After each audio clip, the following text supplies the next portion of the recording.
Bem, já comentamos, né, no início da edição de hoje sobre o excesso de velocidade. Sabia que aqui no estado, Evelyn, vários motoristas podem perder a carteira de habilitação justamente por esse motivo? Pois é, 4.000 pessoas estão correndo esse risco, hein? Este motorista flagrado a quase 170 por hora vai ter a habilitação suspensa. A velocidade é tão alta que a infração é gravíssima e basta um flagrante assim do radar para ficar um tempo sem dirigir. O indivíduo que é flagrado pelos nossos radares, quando ele excede acima de 50%, ele ainda assim sofre o processo pelo Detran, que como consequência suspende o direito de dirigir desse condutor. Este ano já são mais de 38.000 flagrantes de excesso de velocidade nas rodovias federais do estado. E no país, quase 600.000. Em 10.000 deles, os condutores estavam 50% acima do permitido. Mesmo quem não foi abordado por um policial na estrada, mas foi pego no radar, recebe uma cartinha como esta em casa depois. É o Detran que fica responsável pela punição dos apressadinhos flagrados em radares das rodovias ou mesmo dentro das cidades.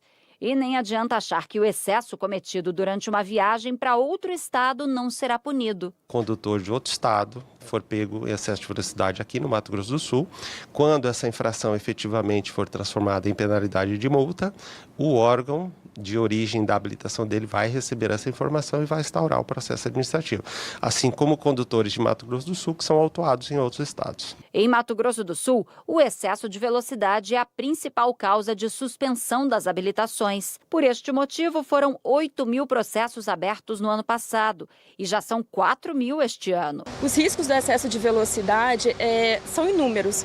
Desde a perda do controle do veículo, saídas de pistas, capotamentos. Ao todo, pelo Código de Trânsito, 19 infrações levam à suspensão da CNH entre 1 e 12 meses, dependendo da irregularidade. E não é só cumprir o prazo de suspensão para ter habilitação de volta, não. O condutor tem que fazer um curso de reciclagem do Detran e passar por uma prova teórica. Para isso, tem que desembolsar em torno de R$300. Ronei acabou de passar por tudo isso. Vai pegar a habilitação de volta depois de ficar um mês sem ela. Como eu uso para trabalhar, né, dependo disso, não foi muito legal não. E eu acho que fui bem na prova, então tá tranquilo. A multa para o excesso de velocidade pode chegar a R$880. Quando o condutor não é encontrado para ser notificado em casa, por exemplo, o nome dele é publicado em Diário Oficial com o comunicado da suspensão da carteira de habilitação. E aí, quem não concorda com isso tem um prazo de 15 dias para recorrer no próprio Detran. Bem, a gente vai falar mais sobre esse assunto aqui no Bom Dia, né? Estamos no Maio Amarelo, mas as imprudências não acontecem só nas estradas, né? Na área urbana a gente vê muita coisa acontecendo dentro da cidade, e não importa o tamanho da cidade, né?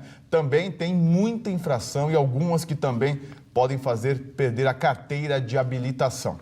Por isso que nós convidamos o tenente-coronel e comandante do Batalhão de Trânsito, José Longato. E aí, para bater um papo com a gente sobre isso, se você quiser participar da nossa conversa, você pode mandar uma mensagem pelo nosso WhatsApp, já está aqui com a gente, é o 99804-4400. É muito comum a gente achar que absurdos de excesso de velocidade, como esses que a gente viu aí na reportagem, 200 por hora, enfim, coisas absurdas, só acontecem nas rodovias. Claro, guardadas as proporções, acontecem também nas cidades. A gente vê aí carros capotando em esquinas, cruzamentos.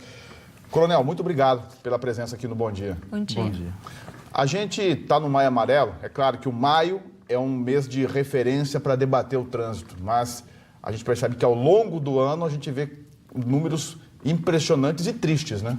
Sim, são inúmeras campanhas desenvolvidas durante todo o ano e com especial atenção nesse mês de maio, para criar uma conscientização nos condutores, né, que trafegam na área urbana da nossa capital e de todo o estado. Os números assustam quando se fala em autuações e isso não está se resolvendo o problema, né? Nós temos aí excesso cometido todos os dias, inúmeros acidentes graves envolvendo a condução de veículos e principalmente de motociclistas. Era isso que eu ia perguntar para o senhor. Quando a gente fala de trânsito, a questão é meio complexa, é duro saber.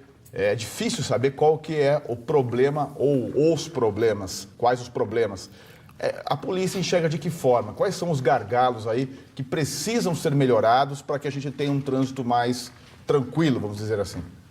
O primeiro seria o respeito ao usuário das vias, né? Eu não posso estar conduzindo meu veículo de forma a desrespeitar, a achar que eu estou numa disputa o tempo todo de chegar primeiro, de não respeitar uma sinalização, cruzar um semáforo e acabar atingindo outro veículo até de forma grave, com consequências trágicas para a família, com o desdobramento desse acidente vai ocorrer, para aquela dimensão que isso vai alcançar, o envolvimento de pessoas que vão estar cuidando daquela pessoa que foi vítima de um acidente. A gente fala muito aqui do excesso de velocidade, mas tem um outro item que vem chamando a atenção, que é a questão da embriaguez ao volante, que tem se tornado comum. Já é um problema realmente? Todos os dias o batalhão de trânsito conduz pessoas por embriaguez alcoólica na direção veicular às delegacias de polícia da nossa capital. Infelizmente. Está faltando fiscalização, blitz, o que é que tem sido feito para tentar inibir isso? Precisa ter uma mudança de cultura do nosso condutor. Nós vemos que é um problema cultural o consumo de bebida e o uso do veículo. Não existe um respeito, olha, consumir uma bebida, não posso dirigir, passo a direção para um próximo, ou vou de táxi, ou pego um outro meio de transporte e deixo meu veículo sem uso naquele momento, porque eu estou sem condições de fazer essa direção de uma forma segura e garantir a minha integridade, como também do usuário da via. Coronel, muito se fala em formação do motorista ou do motociclista. A gente recebeu mensagens aqui já, né, de instrutores de carro dizendo assim, olha, se os motoristas fizessem o que é passado nas aulas, na formação, para tirar a carteira, muitos desses acidentes ou dessas irregularidades não estariam acontecendo. O senhor acha que a formação ainda é precária, precisa ser melhorada? Qual que é o ponto de vista da polícia em relação a isso? Não, o que nós temos acompanhado é que houve uma evolução na formação dos condutores, é passado a estes a responsabilidade que tem que ter para com a direção do seu veículo, porém parece que isso se esquece em pouco tempo após se habilitarem. Se existe um respeito nesse período temporário de 1 ano, até ter sua habilitação de forma definitiva, após esse período começa a se praticar várias infrações. E o que nós temos de dados a nível de Estado, a infração que mais ocorre na nossa capital hoje é a falta de habilitação para conduzir um veículo. É justamente essa mensagem que está chegando aqui para a gente.